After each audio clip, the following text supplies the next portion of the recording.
नमस्कार प्रिय विद्यार्थियों, ये है कीर्तिमान एकेडमी ऑफिशियल यूट्यूब चैनल। मैं पूजा मैम आप लोगों के लिए लेकर आई हूँ पेट सिलेबस के अंतर्गत आज मॉडल प्रैक्टिस कॉर्नर 2 तो सामान्य हिंदी का। तो चलिए मैं शुरू करती हूँ सामान्य हिंदी का मॉडल प्रैक्टिस कॉर्नर। तो चलिए ये रहा आपके सामने पहला प्रश्न। निम्नलिखित प्रश्न में संधि पहचानिए। तो इसमें आपको संधि पहचानना है। शिवालय, शिवालय किस संधि के अंतर्गत आएगा? तो शिवालय शब्द दीर्घ संधि है, दीर्घ संधि के अंतर्गत आता है। शिव धन आलय और आ रहा है, इसलिए दीर्घ संधि होगी। इसका उत्तर ए है। दूसरा प्रश्न है, नीचे दिए हुए शब्द का सर्वोत्तम विलोम पहचानिए। तो इसका विलोम कौन? अंत। अंत का विलोम क्या होगा? तो अंत का विलोम होता है आदि। विकल्प ए उत्तर सही है। अगला प्रश्न है, सब्ज बाग दिखाना, इस मुहावरे का अर्थ क्या है? तो सब्ज बाग दिखाना मुहावरे का अर्थ होगा झूठे वायदे करना। इसका विकल्प उत्तर होगा डी। अगला प्रश्न है, निम्न में से किस विकल्प में त्रुटि नहीं है? इसमें दूसरे विकल्प मतलब यानी विकल्प बी में त्रुटि नहीं है। उस कागज पर मैंने हस्ताक्षर कर दिया। विकल्प बी उत्तर होगा इसका।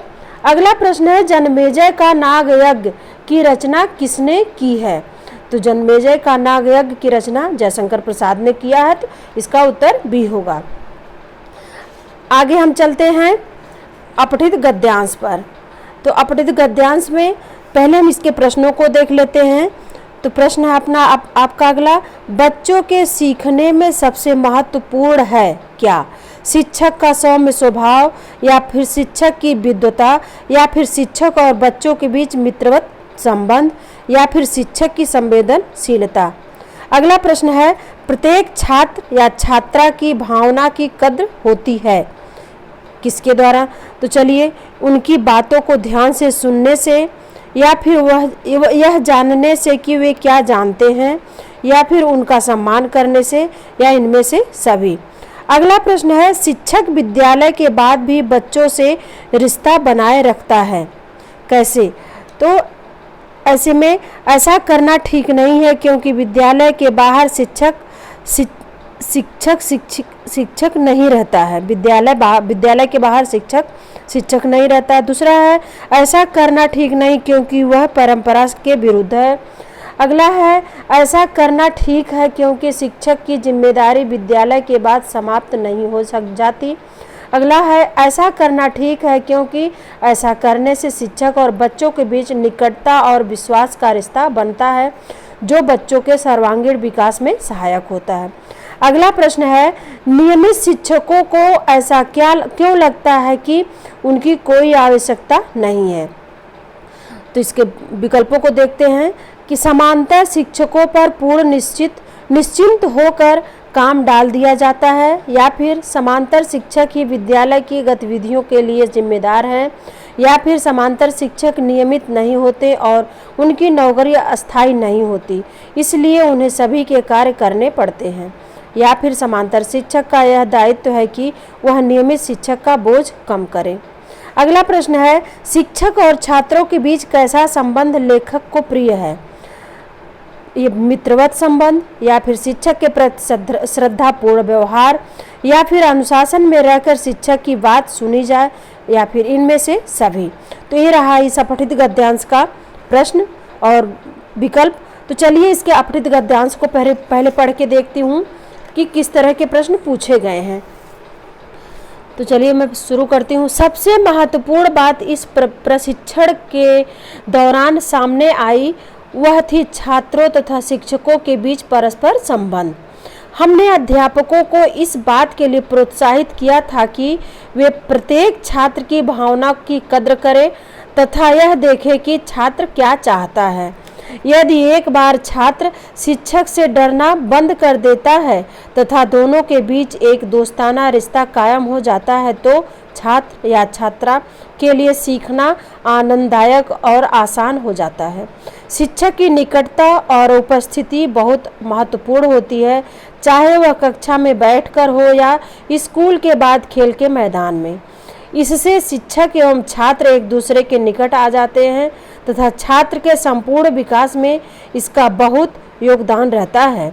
दूसरा महत्वपूर्ण पहलू यह है कि शासकीय शिक्षकों के साथ भी एक रिश्ता बनाए रखना चाहिए, क्योंकि समांतर शिक्षकों के रहते नियमित शिक्षक प्रायः यह समझने लगते हैं कि उनकी कोई आवश्यकता नहीं है।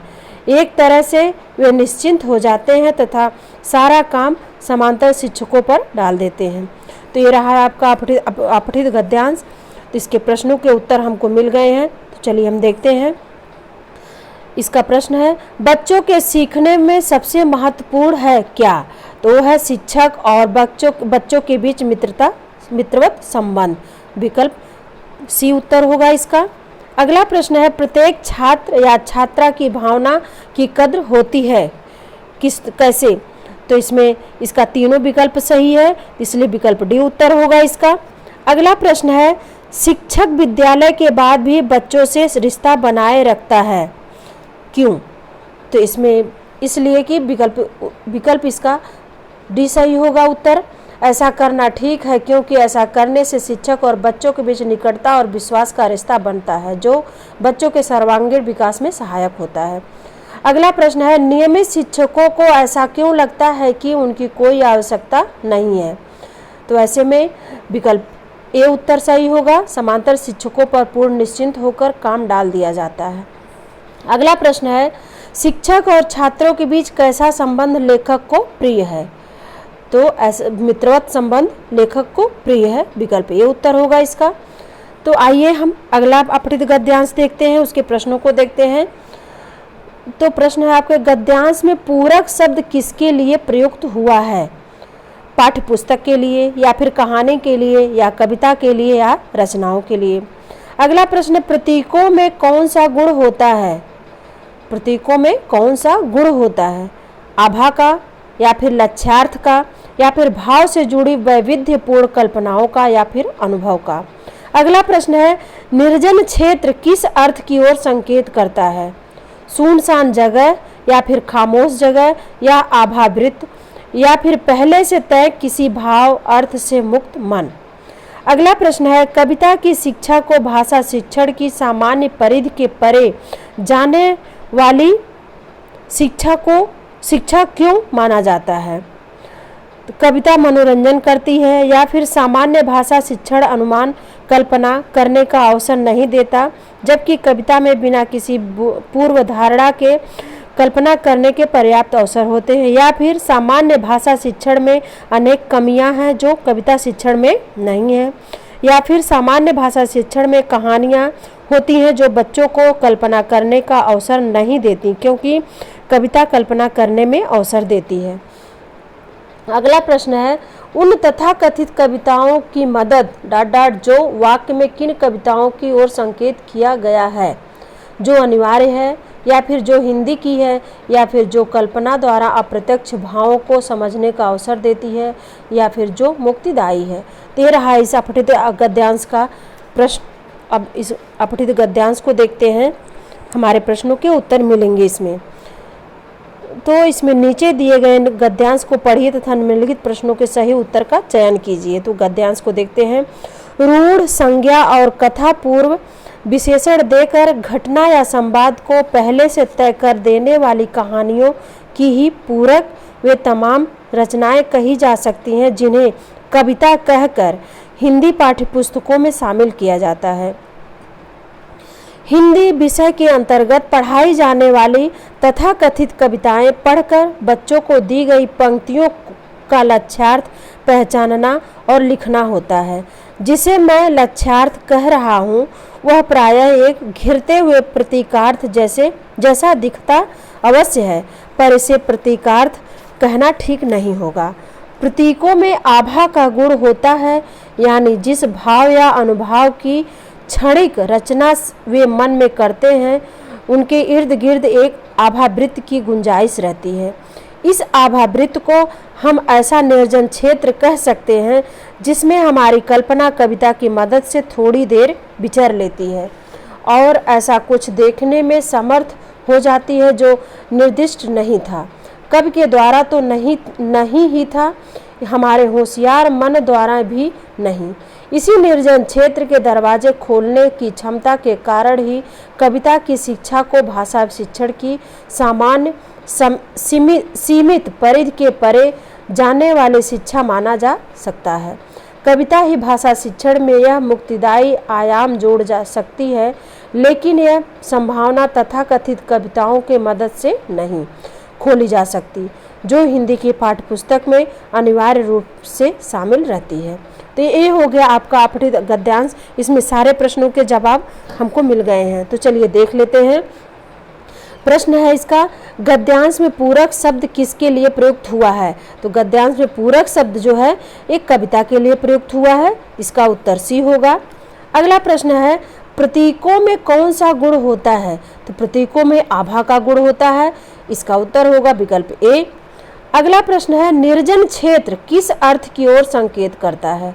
तो निर्जन क्षेत्र आभावृत्त का अर्थ की ओर संकेत करता है। तो इसका उत्तर विकल्प सी होगा। अगला प्रश्न है, कविता की शिक्षा को भाषा शिक्षण की सामान्य परिधि के परे जाने वाली शिक्षा क्यों माना जाता है? तो इसका उत्तर होगा विकल्प बी। सामान्य भाषा शिक्षण अनुमान कल्पना करने का अवसर नहीं देता, जबकि कविता में बिना किसी पूर्वधारणा के कल्पना करने के पर्याप्त अवसर होते हैं। तो इसका उत्तर बी होगा। अगला प्रश्न है, उन तथाकथित कविताओं की मदद जो वाक्य में किन कविताओं की ओर संकेत किया गया है? तो यह हुआ है संकेत जो अनिवार्य है। विकल्प ए उत्तर होगा इसका। तो ये था आज का मॉडल प्रैक्टिस कॉर्नर 2। तो इसी के साथ मैं समाप्त करती हूँ। इस वीडियो को देखते रहिए, पढ़ते रहिए और शेयर सब्सक्राइब जरूर करिए। तो तब तक के लिए मैं धन्यवाद देती हूँ।